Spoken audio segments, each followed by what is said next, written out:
Welcome to Mogobe Nuggets of Wisdom podcast. My name is Mompoloki Lerumo Mogobe. Our objective is to enthuse, inspire, energize, and empower entrepreneurs and entrepreneurs of all stripes here in BW and beyond. We do so by inviting these entrepreneurs and entrepreneurs into our makeshift studio. Sometimes we call them to the restaurant, sometimes we go to our studio, and we ask them to share their experiential knowledge, their experiences and their expertise. And we ask them as many questions as we can, aimed at empowering you also as a viewer.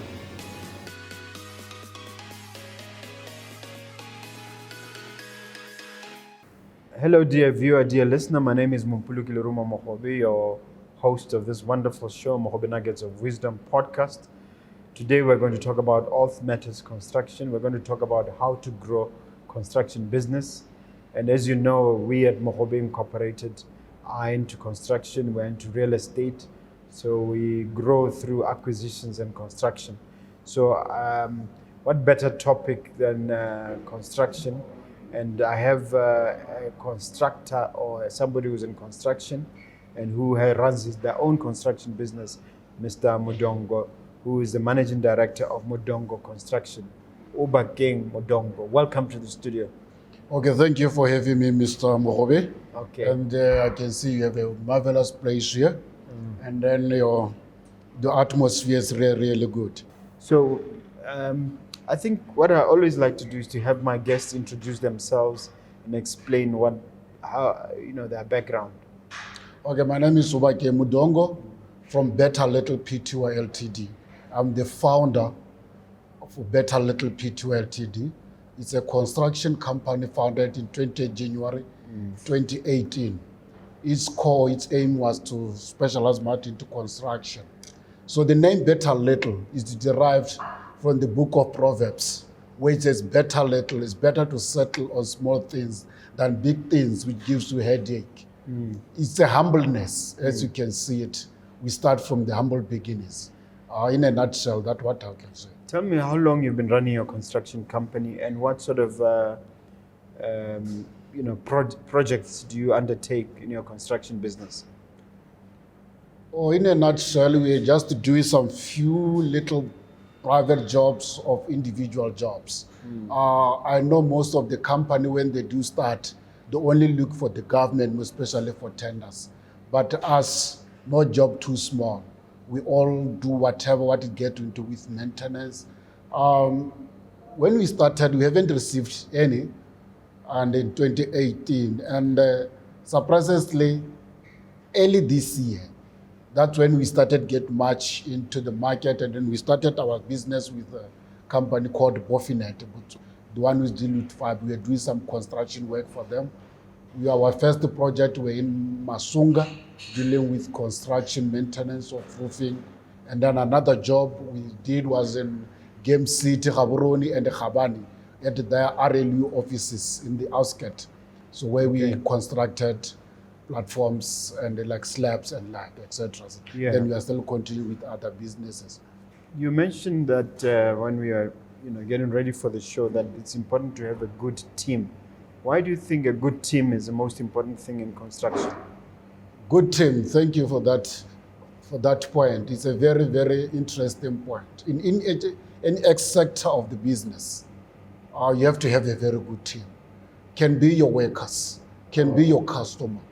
Everyone supporting staff you have, most especially when you look into construction in the daily activities or in nowadays situation where we are being faced with COVID. At Better Little, we empower. Usually we don't employ, we empower. How do we empower? We employ. We engage other companies to work with us. And then construction. You mean like subcontractors? We do subcontractors. That's why we say we empower.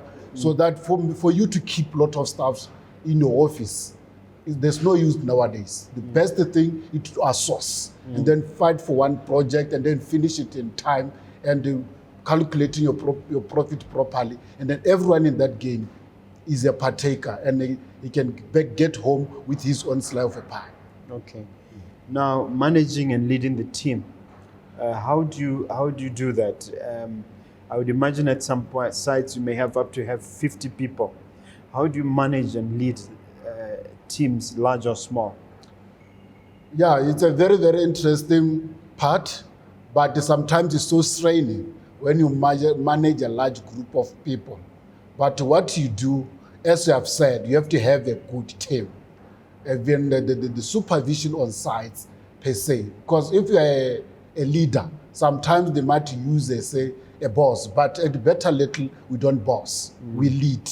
Because managing people, sometimes if you manage too much, they might feel that you are too much on them. Let them do the work. So in other words, you don't micromanage. We don't micromanage. You assign tasks. Then they give you what is called, in any other organization, we have an organizational structure where there's a chain of command. That's how we communicate with the teams on sites. Yeah, that's how we lead our now, sites. One of the things that are important in construction is to invest in equipment and also to plow back into the business. How did you navigate that area and what's the importance of that? For you to grow in business, like better little, the name sounds little, but it's not that, but you still have to grow. The point is, when you get a profit, don't rush to so many things. Try to inject your money to the same business, most especially when you talk about equipment. In construction, you cannot run it without having equipment. And then train even your staff. That's how to plow back. Give them knowledge. There are other areas in Botswana like CITF, the government they're injecting. Well, can you explain to them what CITF is and what it does? CITF is fall under the Ministry of Labor. I don't know nowadays what they call it, where each and every company, there's a certain percentage when you price, 0.025, which is deducted from our tenders going towards that levy. Each and every Motswana can go to that institution to go and do short courses in line with what you are doing. That's how sometimes we said, if you inject the knowledge, you inject the money, you inject the equipment, they go hand in hand with one another, and then you can come up with a solid thing, and then your business can grow based on that. Let's deal with that, because really a lot of people may not know about CITF. What courses are available and what is the process involved in taking people there for training? And then what I like with the CITF, we know that as Botswana, someone can know, maybe let me try to explain to them. Some they can even be builders without going to those institutions. CITF is there to train you freely, but sometimes it's not. You might think that it's free, but we have already paid for that as us as contractors in Botswana. You can send those skills to CITF. They can do struct fixing, they can do electrical, they can do brickwork, and then they can be issued with certificates. Now they can supervise sites, because there's another course which I participated to. For right now, I've been practicing this thing for 10 years, even more than that, with something like estimations and tendering, site supervision and management. They offer such courses. By getting in those courses, now you can run your business smoothly without having any. Are these full-time or part-time courses? They are part-time, some that are full-time. If you have your workers right now, you can send them full-time. On those who are not working, you can send them full-time. Courses can ride. There are other short courses from a week, another courses up to 6 months. You can send your workers there to go ahead and absorb those skills. Other skills like electrical, sometimes you can go there. If you have accommodation around the town, you can still proceed with that course for the period that they've offered you. Even those who are working right now, they have night classes. You can even attend those classes during the night. Now, the one thing that you mentioned to me is that you are not too choosy. In other words, you are not very selective as to the type of work you do. And you think that a lot of constructors or people in this space suffer because of being too choosy. So I want you to explain that a bit more. Why are you not choosy? So interesting, Mr. Mogobe. And then that's a point, most especially, we don't consider as contractors, most especially as beginners. Meaning that don't be choosy. And then be selective. When you are offered a job, try to complete it in time. But select a job which you think that you can do it and finish it in time. If you know that you don't have the more manpower or skilled manpower, try to complete one task at a time. That may seem like a contradiction. Don't be choosy, but be selective. Okay. Choosy means that don't think that that job you do. Sometimes that job can be profitable. You see, and then be selective means that find that are you going to gain in that job. Sometimes you can run a job without maybe making any profit, but calculate that now to come up. Now you sit up with your quantity surveyor, your accountant, you view the tender, like you understand the tendering process. Check whether all the administrative indirect costs and the indirect costs for that tender are they inclusive, and the direct costs are they there. See whether they match to each other, and then if you find that it's profitable, that's when you can take it. That's why I'm saying that be selective. Selectivity means you choose what is profitable for you, but don't be choosing. That job you are looking, maybe shabby job is too small, maybe it's too. Sometimes people they might rush. Maybe building a building like this one, sometimes can be costly for you. And then maintenance job sometimes can be good for you because you can benefit more much on maintenance like on starting a big project, a project like Mogobe Plaza. So how do you determine whether the project is profitable or not? What are the little tricks of the trade that you use to decide which one to select and which one to reject? This one is started by tender preparation. If you have a good estimator within your team, like I'm saying that teamwork is the most tool. As I've said, you calculate when you give it's the most important tool. It's the most important tool. When you are given a tender, you view it, and then then what determines now the time, work period. How long are you going to take to complete that job? That's how it's going to determine your profit. Again, even the staff you engage.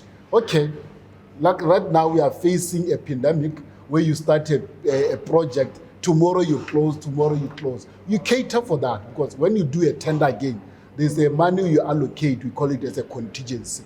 When you suffer the loss, that's when you can chip into that money and then continue with your project.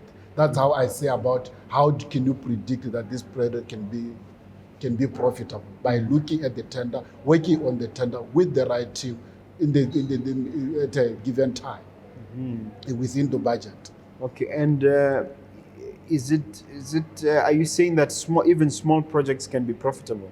I'm saying small jobs can be profitable. Let's talk about a maintenance job. Maintenance job can be profitable by doing it properly within the time. Because maintenance job as I've researched in so many ways, they are more profitable business you can ever get. Because they don't involve a lot of material, like starting a building like a Mogobe Plaza like this one. That's where now you are going to need more money. You can even need the bank to finance you. Sometimes your finances, they can run out as compared to a maintenance job. All right. Now, word of mouth marketing or marketing in general, I believe and I agree with you that it's very important that people who are in construction should market themselves. What skills do you use, including word of mouth? Can you elaborate a bit more on that subject?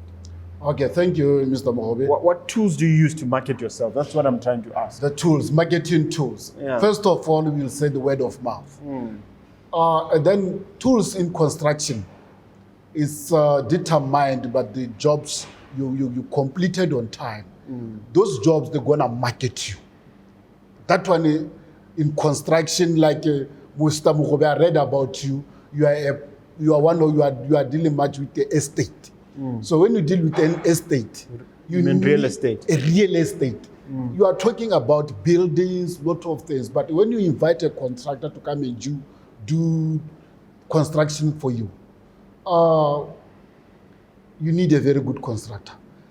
Tomorrow they will ask, who did this thing for you, Mr. Mogobe? You say, Better Little did this thing for me. There you are building a rapport.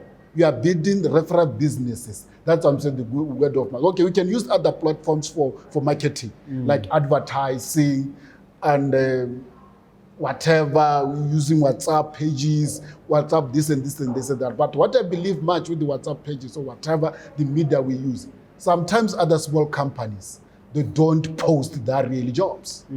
This is what I'm saying. We can copy and paste and say, this is what I'm doing.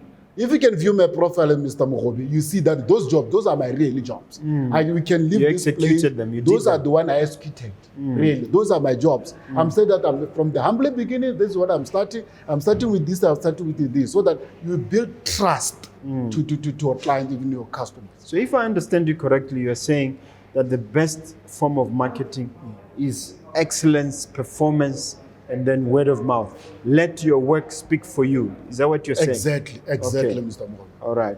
Now, just out of interest, what kind of jobs are you currently tackling? Let's say I completed my job with Bofinet last year, this year March. I'm still in the field trying to tender to run around.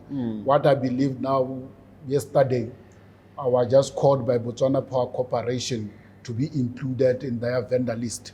Where I believe that if you have quoted properly, that's when they only call you when you have quoted properly. So I'm expecting something from them sometime this week or next week now to start working with them. So in your 10, 12 years in this market, which job are you most proud of? Is there a particular set of jobs that you say, here, this is where I was at my best? Hey, let me talk about the current jobs. Because now in this, we work hand in hand with other engineers, the ones who are more experienced, even our departments, or the way we get jobs, they hire qualified engineers for the job. Like I was working with Botswana Bofinet. I cannot hesitate even to shout loudly, say that they monitored my job, they offered me completion certificates, and then I was even paid because for the well job done. So I can say that ask Bofinet about me. They'll tell me about me. Okay. Now, you say one must maximize on their strengths. Can you give practical examples and tell us how you yourself maximized on your strengths? So when you talk about maximization of the strength, we talk about in all areas, there is a place where you can perform best, let me say so. Let's say you are dealing with filling stations, you are building filling stations, and then you are good at that. Try to maximize on that. Tomorrow, your customer going to come in line with that filling station. Mr. Mogobe, who built you this filling station? Better little, bet me this filling station. We are going back to that one for marketing, for word of mouth.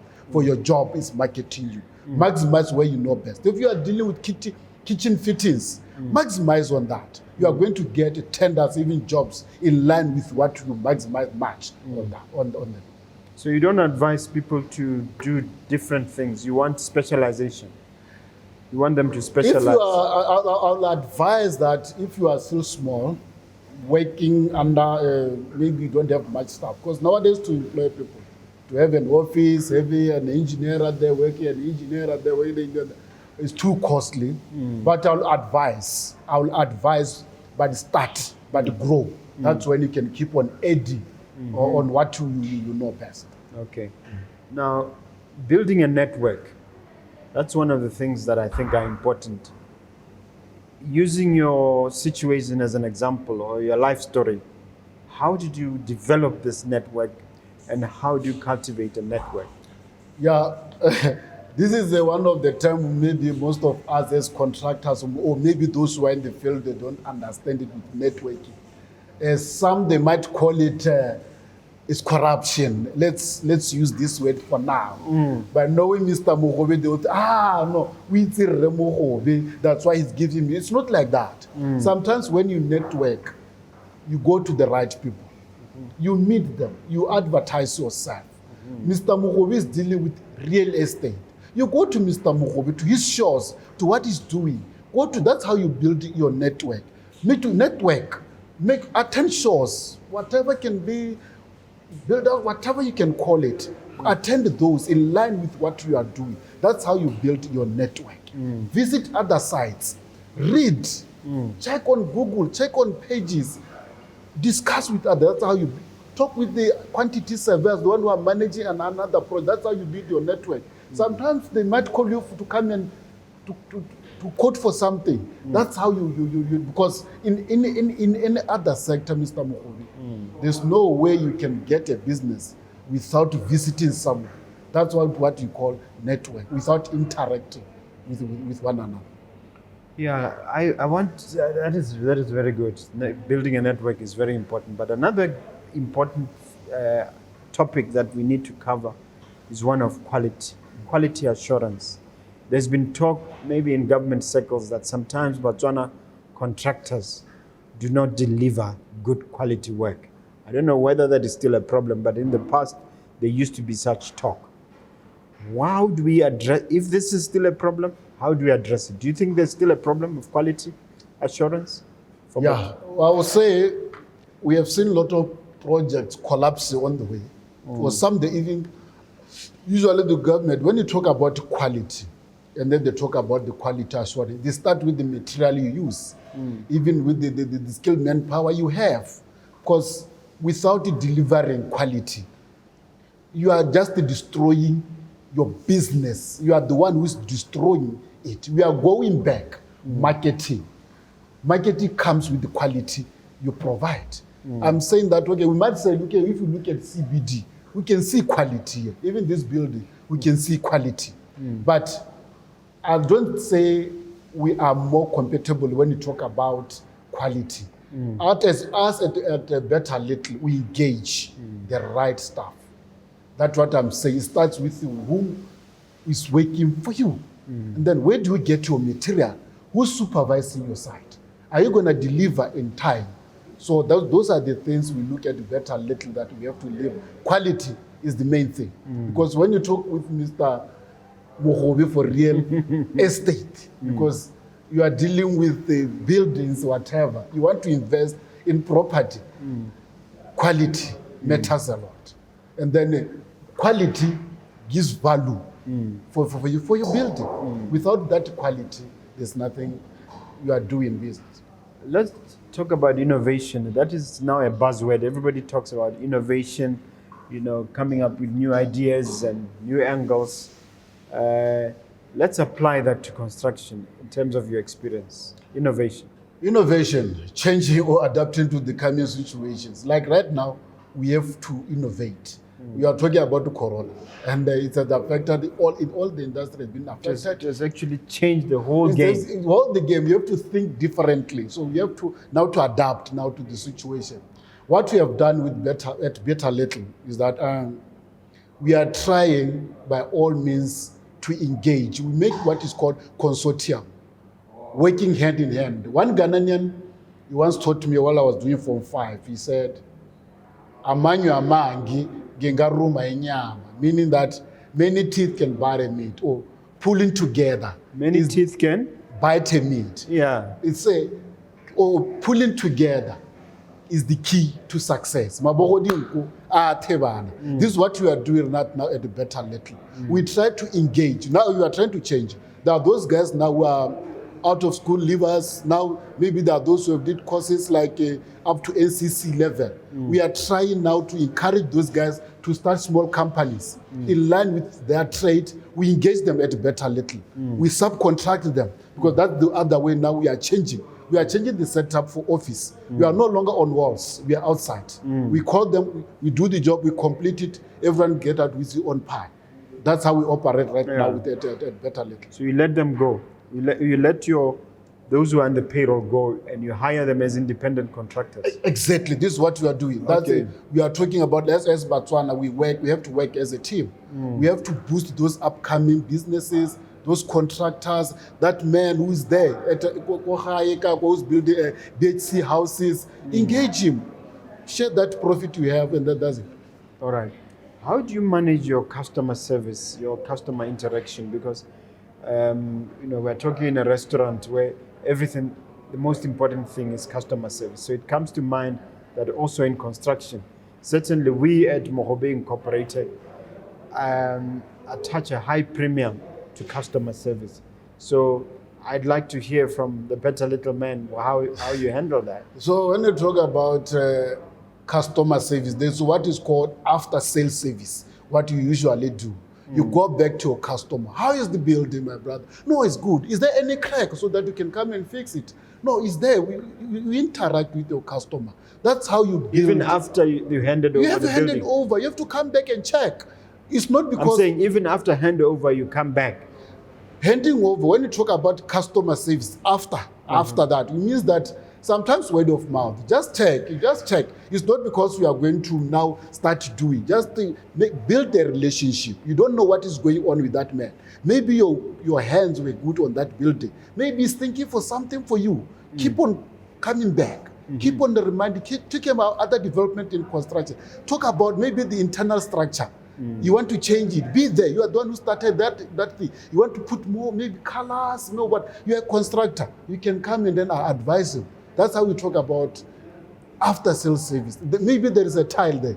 It's no longer looking properly, but we just came up, check those things. Because in construction, like in government, what they do, you do a project, they remain with a certain amount so that you can come back again and make some final touches, holding that money.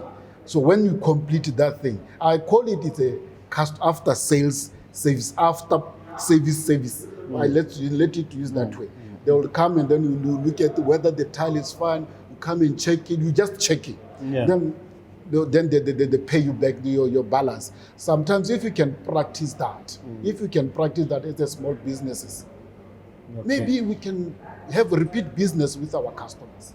What did you say is one of the biggest challenges that construction companies face in this country?